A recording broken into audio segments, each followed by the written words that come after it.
Alhamdulillah,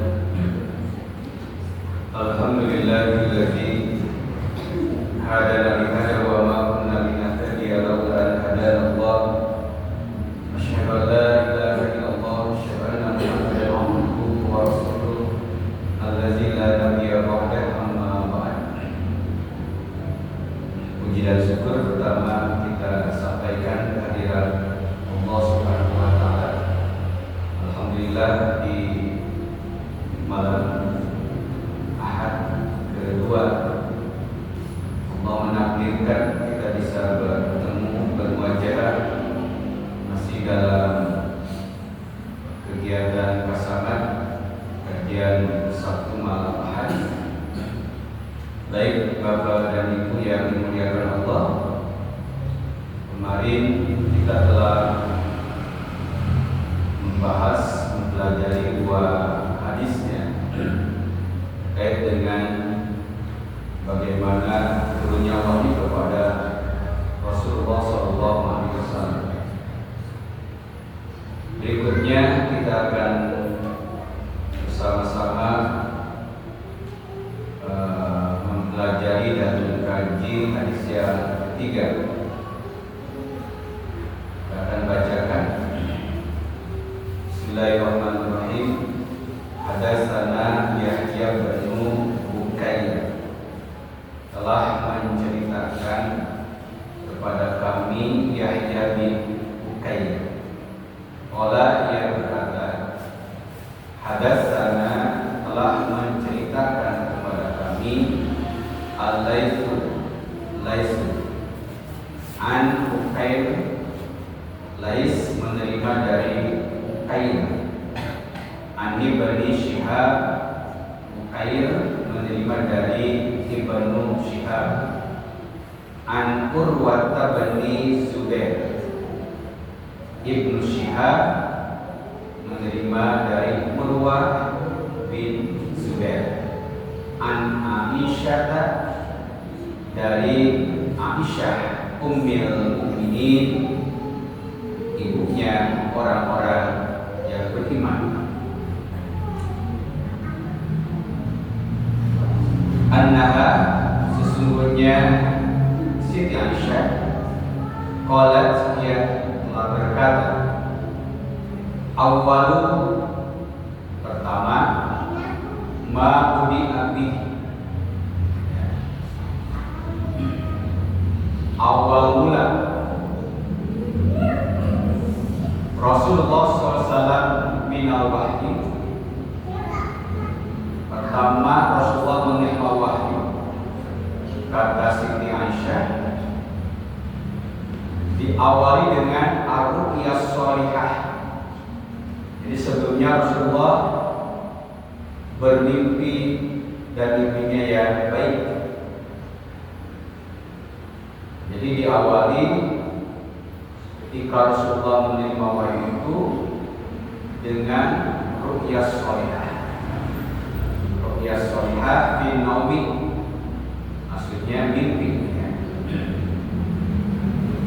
Fakana, maka keadaannya, la yara, beliau tidak melihat ru'yah, tidak pernah mimpi maksudnya, illa kecuali jahat, datang mislah, seperti pala bisuki, seperti cahaya subuh.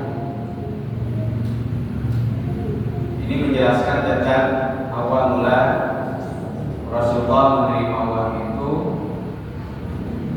Diawali Rasulullah mengalami sebuah mimpi yang baik, dan mimpinya itu diibaratkan seperti datangnya cahaya subuh. Setelah itu, summa, seterusnya, hubbiba ilaihil khalaq, maka Rasulullah itu dihinggapi kesenangan. Hubbiba itu, Rasulullah itu menjadi senang. Ilaihil khalaq, al-khalaq, menyendiri. Jadi setelah Rasulullah mimpi itu, Rasulullah senang kalau dia itu menyendiri. Wakana, dan keadaan beliau dan Rasul yahlu bigori Hira'in. Keadaan Rasulullah itu senang berkholwat, menyendiri di gori Hira'in, di gua Hira. Ini. Jadi setelah Rasulullah mimpi yang baik sebagai sebuah petunjuk dari Allah, nah Rasulullah itu menyukai, menyenangi kehidupan menyendiri, ya, mengasingkan diri, dan mengasingkan dirinya ini Rasul, menyendirinya Rasul itu di gori Hira'in, di gua Hira. Kalau kata para ulama itu terjadi hampir 5 tahunan.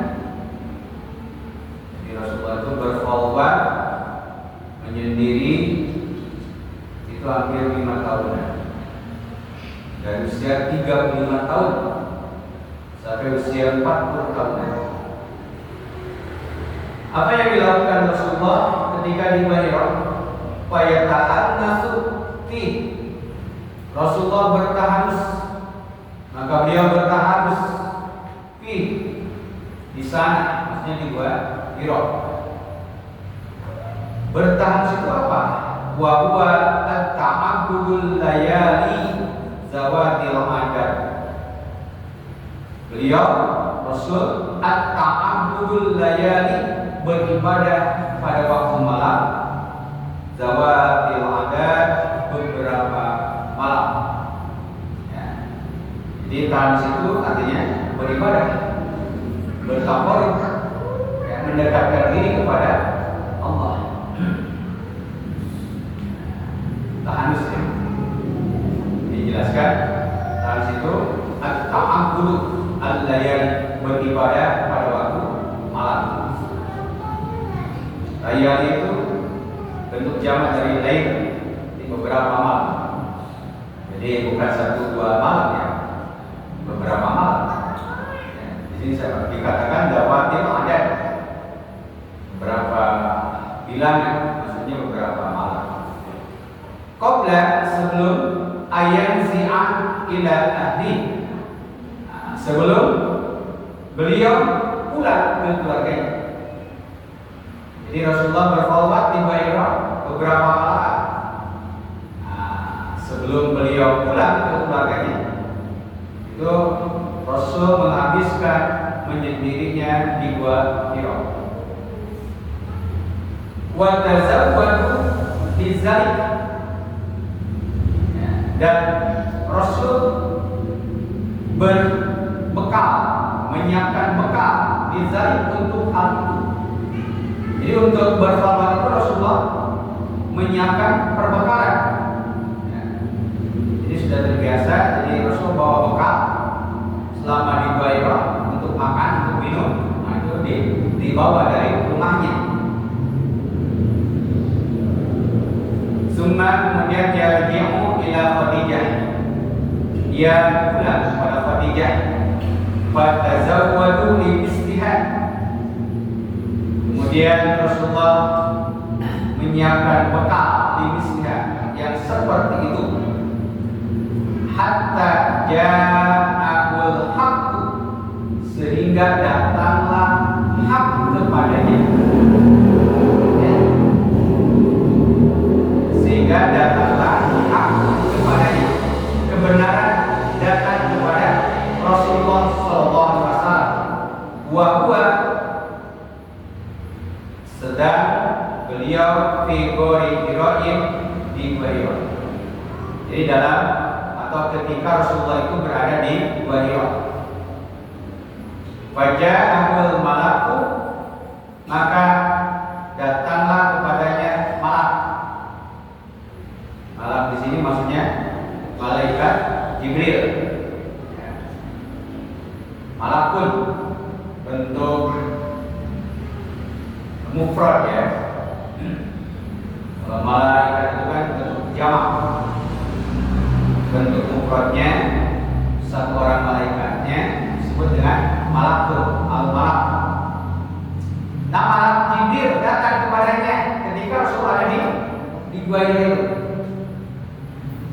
Nah, jadi Bapak Ibu yang beriman, itulah yang dilakukan Rasulullah di gua Hira, berkhalwat, menyendiri khalwat itu, menyendiri, mengasingkan diri, menjauh dari keramaian masyarakat ketika itu. Ya, masyarakat jahiliyah, masyarakat jahiliyah yang perilakunya, ya, yang perilakunya, kebiasaannya sangat jauh dari nilai-nilai kebenaran, nilai-nilai kebaikan. Nah, Rasulullah itu, ya, setelah menerima mimpi yang baik, Rasulullah itu sehingga senang, mencintai, membiasakan diri untuk berkhalwat, menyendiri, ya, mengasingkan diri dari hiruk-pikuk keramaian masyarakat jahiliyah. Nah, itu terjadi khalwatnya itu, ya, sampai bertahun-tahun. Itu kata para ulama. Nah, sehingga berhentinya khalwat Rasul itu, sehingga datangnya hak kebenaran, ya, yaitu ketika Rasulullah ada di Gua Hira, datangnya malak Jibril kepadanya. Nah, malak Jibril ini datang kepada Rasul, dan datangnya kepada Rasul dalam wujudnya malak Jibril. Kalau kemarin turunnya wahyu itu ada diawali dengan suara gemericing lonceng. Yang kedua, menyerupai seseorang, malak Jibrilnya menyerupai seseorang atau seorang laki-laki. Yang ketiga, wahyu turun dalam keadaan cuaca yang sangat dingin sekali, gitu ya. Nah, sekarang wahyu turun, malaikatnya datang dalam wujud aslinya. Nah, ya, wujud aslinya. Di sini dikatakan faja'ahul malaku, maka datang kepadanya malak. Maksudnya malak Jibril, ya. Jadi al-malak di sini maksudnya malak Jibril. Faqala, kemudian malak Jibril itu berkata, malak Jibril itu berkata, apa yang dikatakan oleh malak Jibril itu? Iqra, baca, ya, ya, baca oleh Muhammad, gitu. Iqra, baca. Qala, apa jawaban Nabi? Jawaban Nabi di sini, ma ana biqori. Kata Nabi, aku nggak bisa baca. Nah, ini kata Nabi, ma ana biqori, aku nggak bisa baca. Karena dalam sejarah Rasulullah itu ummiyun, ya, termasuk kaum yang tidak menjalani proses pembelajaran baca tulis. Jadi sepanjang masa kanak-kanaknya Rasulullah SAW itu tidak mengenyam dunia pendidikan dalam masa itu. Ya.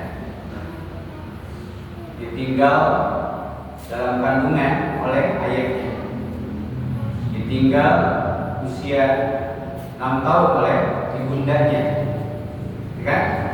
Ditinggal usia 8 tahun oleh kakeknya, kemudian diasuh oleh pamannya. Jadi kehidupannya ya seperti itu, ya.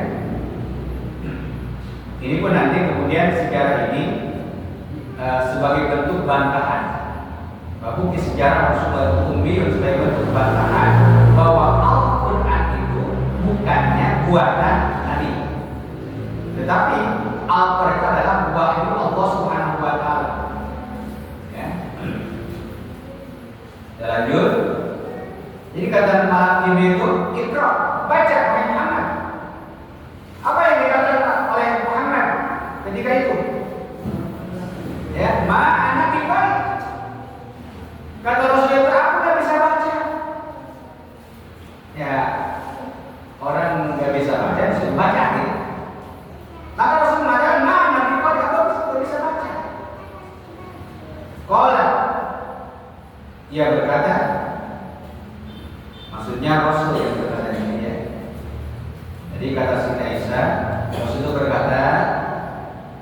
Fa'akhazani. Malak Jibril itu memegangku. Siapa yang memegang? Malak Jibril. Malak Jibril itu memegangku. Faghattani. Kemudian mendekatku. Ya. Faghattani, pegang bahunya Rasul itu, kemudian didekat. Ya. Hatta balagha minni jahda. Sehingga Rasulullah SAW itu merasa sesak. Ini tangguh kuat-kuatnya itu. Ya. Faghattani hatta balagha minni jahda. Sehingga aku merasa sangat sulit, sangat berat, ya, sangat sesak. Summa arsalani. Ini proses dipegang, kemudian didekap itu cukup lama. Karena di sini ada kata-kata summa, kemudian terus. Jadi temponya cukup agak lama juga didekapnya, sampai Rasulullah merasa susah untuk bergerak. Ya. Summa, kemudian setelah didekap dengan kuat, arsalani, malak Jibril itu melepaskanku. Ya, malak Jibril itu melepaskan Rasul, kata Rasul. Setelah itu apa? Faqala, maka Jibril berkata, Iqra, baca wahai Muhammad. Qultu, aku menjawab, kata Rasul, ma ana biqari, aku nggak bisa baca. Jadi untuk kedua kalinya, Rasulullah SAW disuruh baca, dan untuk kedua kalinya pun Rasulullah menjawab, ma ana biqari, aku nggak bisa baca. Jadi ini dua kali ya, Bapak Ibu ya, ma ana biqari. Setelah Rasul menjawab ma ana biqari, apa lagi yang terjadi? Fa'akhazani faghattani saniyah. Kemudian malak Jibril memegangku dan mendekapku yang kedua kalinya. Tanggung itu Nabi malak Jibril hatta balagha minni jahda, sehingga datang kepadaku kesulitan. Artinya karena didekap oleh malak Jibril dengan sangat kuat, Rasul itu sangat kesulitan. Setelah agak lama, summa arsalani, kemudian malak Jibril melepaskanku. Dilepaskan lagi, ya, dilepaskan lagi. Faqala, setelah dilepaskan, malak Jibril kemudian berkata lagi, nyuruh lagi, Iqra, baca wahai Muhammad. Apa yang Nabi jawab? Waqultu, aku berkata, aku menjawab, ma ana biqari. Ya. Ma ana biqari. Aku nggak bisa baca. Sudah berapa kali? 3 kali ya. Ma ana biqari, aku nggak bisa baca. Apa yang terjadi lagi? Fa'akhazani faghattani salisah. Kemudian malak Jibril itu memegangku kembali dan mendekapku kembali yang ketiga kalinya. Jadi Rasul dipegang, didekap oleh malak Jibril itu sampai 3 kali. Setelah didekap, summa arsalani, kemudian malak Jibril itu melepaskanku. Dan setelah itu, faqala, maka malak Jibril berkata, ya. Jadi setelah 3 kali, barulah malak Jibril menyampaikan ayat ini ya. Faqala Iqra bismi rabbikal ladzi khalaq khalaqal insana min 'alaq Iqra wa rabbukal akram. Jadi setelah 3 kali kejadian, disuruh baca, Rasul menjawabnya ma'ana biqari, sudah didekat, dilepas, sudah 3 kali, barulah Malak Jibril menyampaikan wahyu dari Allah Subhanahu wa taala, yaitu surah Al-Alaq ya. Surah Al-Alaq. Iqra bismi rabbikal ladzi khalaq, khalaqal insana min 'alaq, Iqra wa rabbukal akram. Setelah itu apa yang terjadi Bapak Ibu waktu iman? Setelah Rasulullah menerima dan mengalami kejadian ini, faraja'an biha Rasulullah sallallahu alaihi wasallam. Ya, ini setelah terjadi kejadian yang sangat menakutkan, ya, maka Rasulullah sekarang kemudian pulang dari Bahira itu. Faraja biha Rasulullah sallallahu alaihi wasallam. Yarjufu fu'aduhu, dalam keadaan hatinya yang sangat risau, takut, ya. Dalam keadaan takut, bingung, ya, hati Rasulullah. Pada ada Khadijah binti Khuwailid, kemudian Rasulullah masuk ke rumahnya Khadijah binti Khuwailid radhiyallahu anha. Faqala, begitu masuk rumahnya Siti Khadijah, zamiluni, kata Rasul, wahai Khadijah, selimutilah aku. Ketika itu Rasulullah dalam keadaan sangat menggigil, ketakutan, shock, kalau bahasa Indonesia, shock, sawan kalau bahasa Arabnya kan. Apa yang dilakukan oleh Siti Khadijah gak ditanya, ya. Jadi kalau orang shock itu gak ditanya dulu, dimintanya diselimuti, maka Siti Khadijah bazam maluhu, maka Siti Khadijah kemudian menyelimuti Rasul. Tidak benar. Jadi kalau lagi bingung ya, reda dulu shocknya, reda dulu ketakutannya. Jangan datang-datang dalam ketakutan ditanya tidak ada koma kiri, terus ditanya. Ya, jadi tenangkan dulu. Itu yang dilakukan Siti Khadijah. Ini ada pelajaran bagaimana Siti Khadijah itu bersikap terhadap Rasulullah SAW. Jadi Rasul meminta zamiluni, wahai Khadijah, selimuti aku.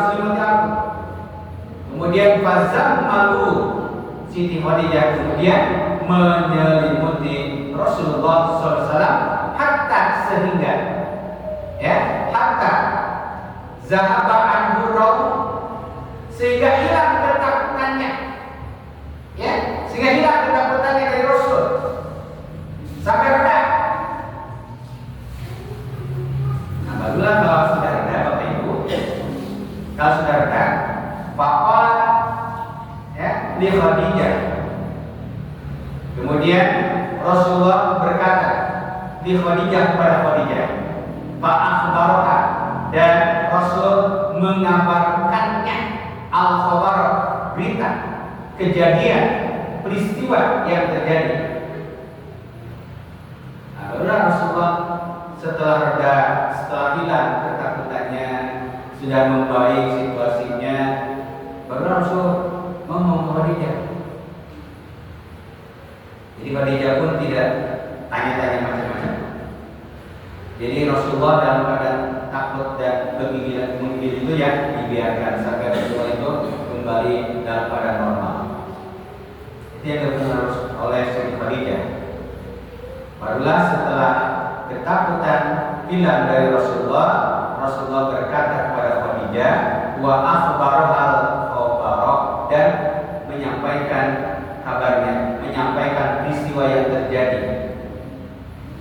Laqad khasyitu 'ala nafsi, kata Rasulullah SAW, laqad khasyitu 'ala nafsi, sungguh aku merasa takut akan diriku.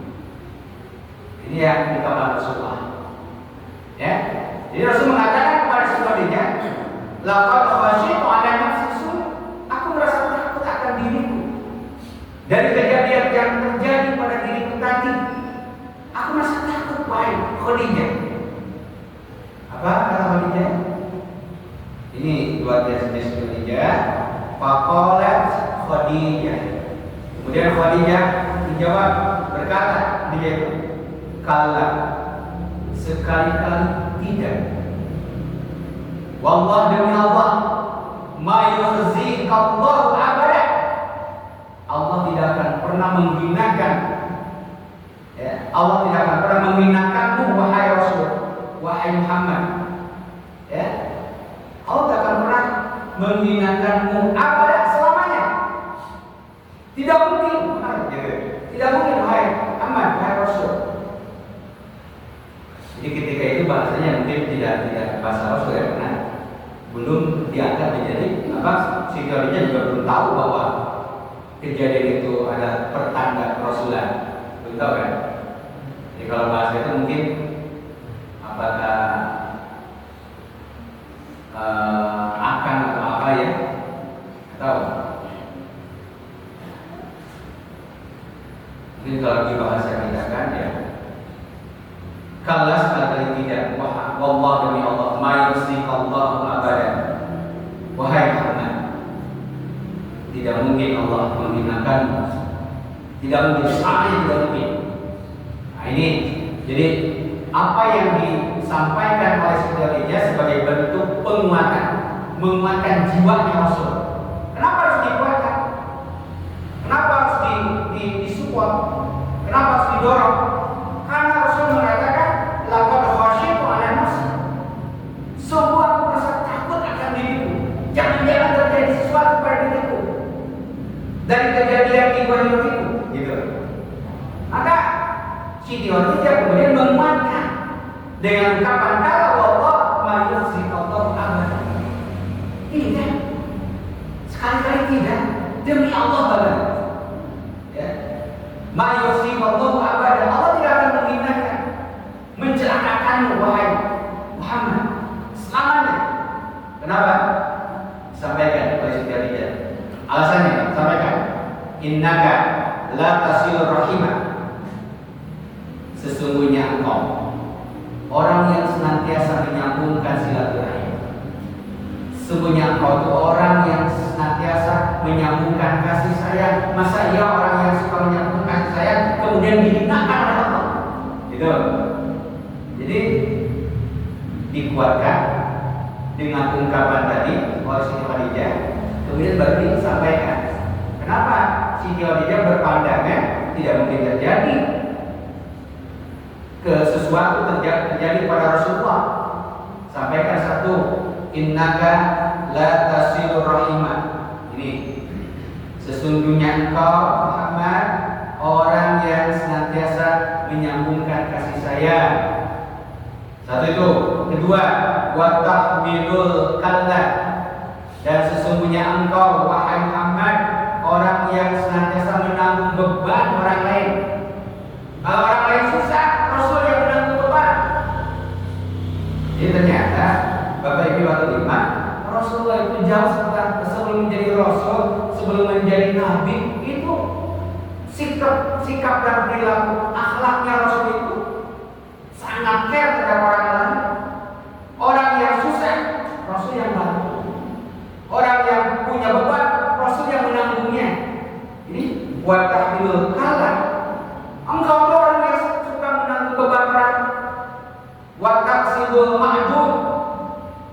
Engkau yang suka berusaha untuk melindungi orang-orang yang susah. Jadi nggak mungkin gitu, nggak mungkin loh, nggak mungkin engkau akan dihinakan Allah. Ya, wa taksibul ma'dum. Engkau senantiasa berusaha, berikhtiar bagaimana membantu orang-orang yang susah.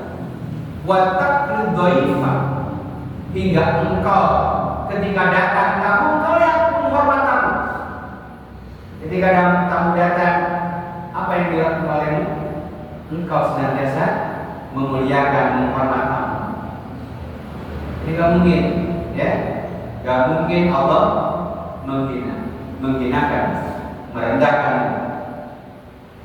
Dan apalagi yang disampaikan Rasul Khadijah, wa tu'inu 'ala nawaibil haq, dan engkau senantiasa membantu, engkau senantiasa saling menolong dalam menegakkan kebenaran, kebaikan. Masa iya orang sepertimu akan dicelakakan oleh Allah? Tidak sekali lagi. Demi Allah, kita kan saudara. Tidak mungkin terjadi. Ya, Allah menghinakan, tidak mungkin. Ini faktanya. Gitu ya. Menyambung silaturahim, menanggung beban orang, berusaha untuk kesulitan orang lain, menghormat tamu, menolong dalam kebaikan. Itu yang dilakukan oleh Rasul sebelum beliau diangkat menjadi Rasul, menjadi Nabi.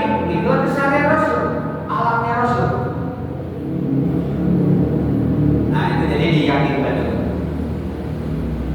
Nah besoknya pangkolakot bih Khadijah. Kemudian Khadijah pergi bersama Rasul. Jadi besok harinya, ya, setelah berbincang-bincang kejadian, kemudian menguatkan dengan ungkapan-ungkapan Khadijah tadi, kemudian besoknya itu Siti Khadijah pergi, ya, hatta atat bi Waraqah bin Naufal bin Asad bin Abdul Uzza. Kemana Rasul pergi? Kemana Siti Khadijah pergi? Siti Khadijah pergi menemui Waraqah bin Naufal bin Asad bin Abdul Uzza ibnu Ammi, putra dari paman Khadijah. Berarti keponakannya Siti Khadijah. Ini masih panjang. Tamatkan dulu ya.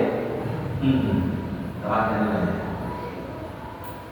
Jadi setelah malamnya Rasul bercerita, kemudian ditanggapi dengan support dan menenangkan, barulah kemudian esok harinya Siti Khadijah membawa Rasul, ya.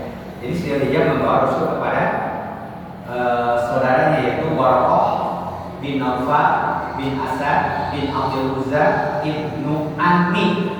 Siapa Waraqah itu?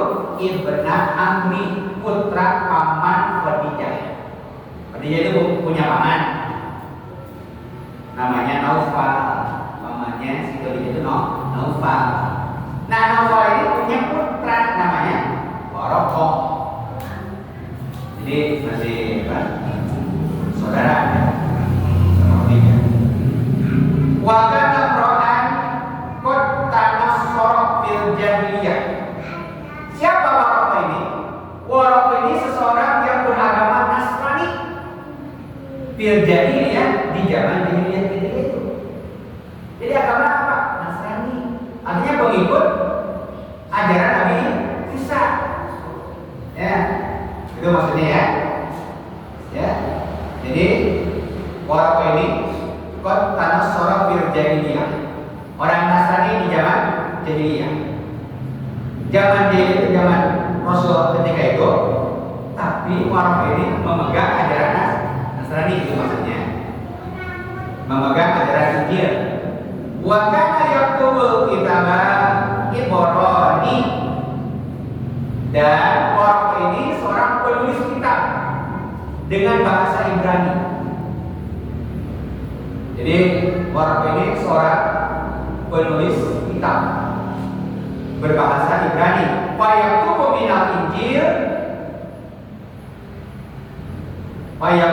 minal Injil, maka Waraqah menulis Injil bil Ibraniyati, dengan bahasa Ibrani.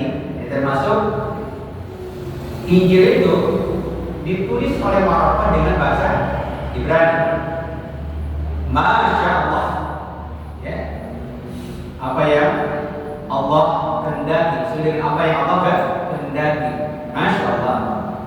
Ayat Ubah yang menulisnya. Wakana syaikhan kabira.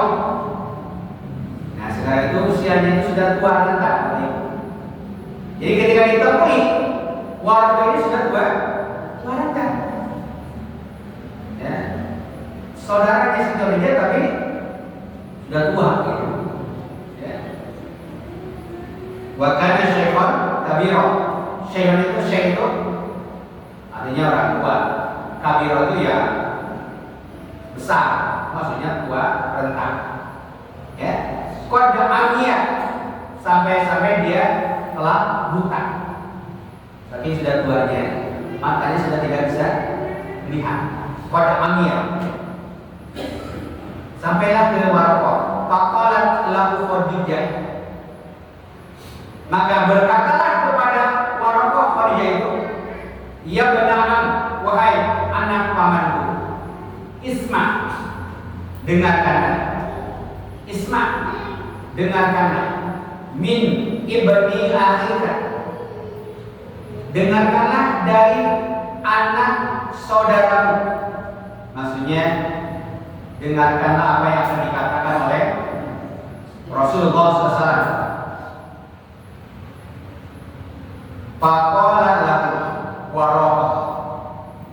Maka Waraqah berkata kepada Rasul, pada Muhammad ketika itu, ya ibna akhi, wahai anak saudaraku, madza tara, apa yang kau lihat? Apa yang kau lihat? Jadi ditanya oleh Waraqah Rasul itu, ya ibna akhi, madza tara, wahai anak saudaraku, madza tara, apa yang engkau lihat? Apa yang terjadi? Barulah di sini dikatakan wa akhbarahu Rasulullah sallallahu alaihi wasallam khabar. Rasulullah mengabarkan kepada Waraqah berita, khabar mara'at, berita peristiwa yang beliau lihat, yang Rasul lihat, ya, disampaikan kepada Waraqah. Jadi sampai di sana Rasulullah menceritakan kejadian yang terjadi di Gua Hira. Ya.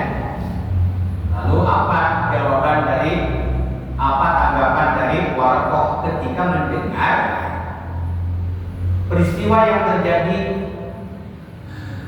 kepada Rasulullah SAW?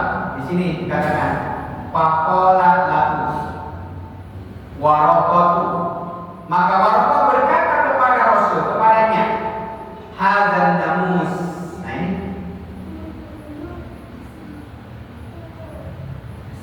ya, ini ungkapan Waraqah itu hadzal namus alladzi nazzalallahu ala Musa. Kata Waraqah, hadzal namus, ini adalah an-namus alladzi nazzalallahu, yang Allah turunkan ala Musa, kepada Musa. Ya. Sebagian para ulama mengatakan an-namus itu malaikat Jibril yang Allah turunkan kepada Nabi Musa. Ya. Jadi Waraqah ini tahu tentang sejarah bagaimana Rasulullah ketika menerima Allah. Makanya ketika Rasul menyampaikan peristiwa yang terjadi, Waraqah langsung mengatakan, hadzal namus alladzi nazzalallahu ala Musa. Ini seperti yang terjadi pada Nabi Musa. Ya. Kemudian ia mengatakan, ya laitani fiha jada'an, laitani akunu hayyan, kalaulah aku, ya, aku hayyan, kalaulah keadaanku hidup, maksudnya berumur panjang, id yukhrijuka qaumuka,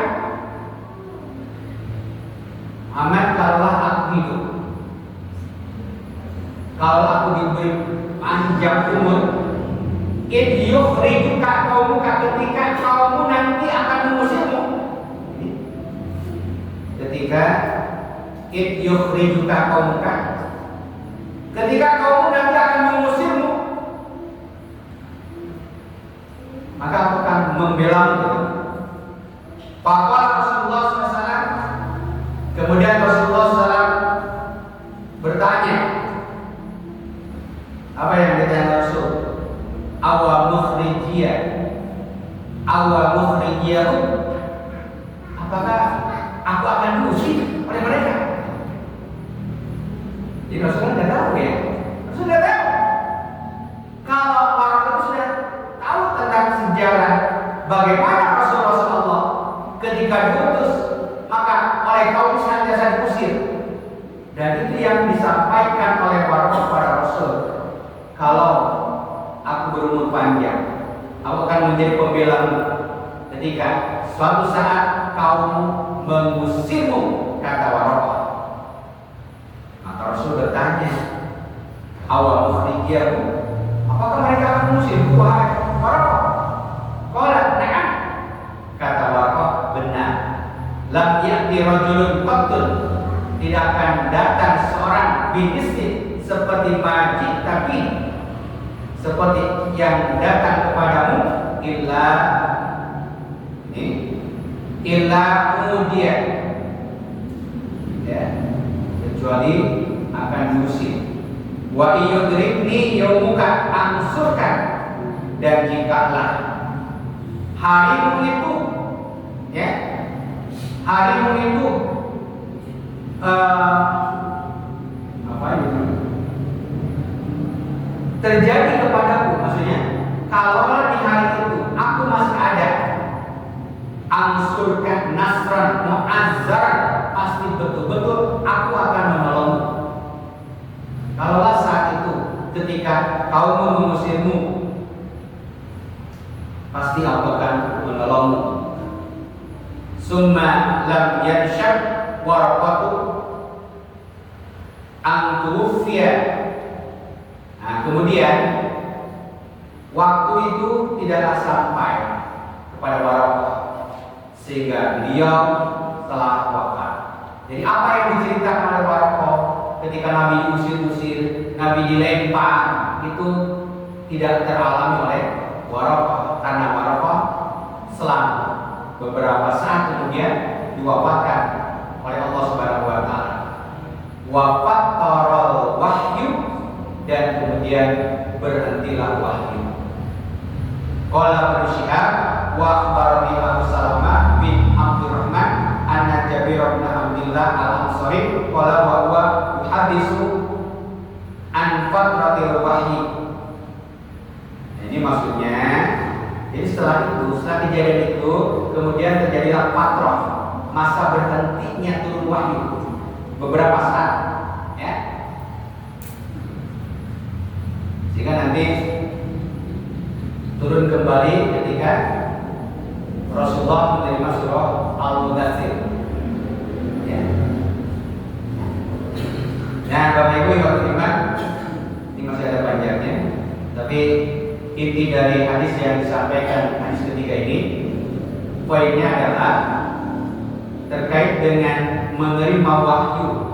Ternyata wahyu yang disampaikan kepada Rasulullah dengan cara Jibril datang dengan wujud yang asli. Itu intinya, ya, itu intinya. Dan kemudian dari peristiwa ini Rasul menerima wahyu yang pertama di Qadira. Disitulah mulai ada Rasul tahu, Khadijah tahu, gitu ya. Jadi Rasul tahu, Khadijah tahu bahwa yang datang di gua itu adalah malak Jibril, itu dari Waraqah, ini tadi, ya. Kemudian tanda-tanda kerasulan tahu pun dari Waraqah, ya. Nah, dari itulah kemudian Rasulullah SAW dan Siti Khadijah menjadi tahu bahwa Rasul seperti itu diangkat menjadi Rasul oleh Allah Subhanahu wa Ta'ala. Barangkali itu dulu, ya. Hadis yang bisa disampaikan, mudah-mudahan menjadi ilmu yang bermanfaat. Demikian yang dapat saya sampaikan.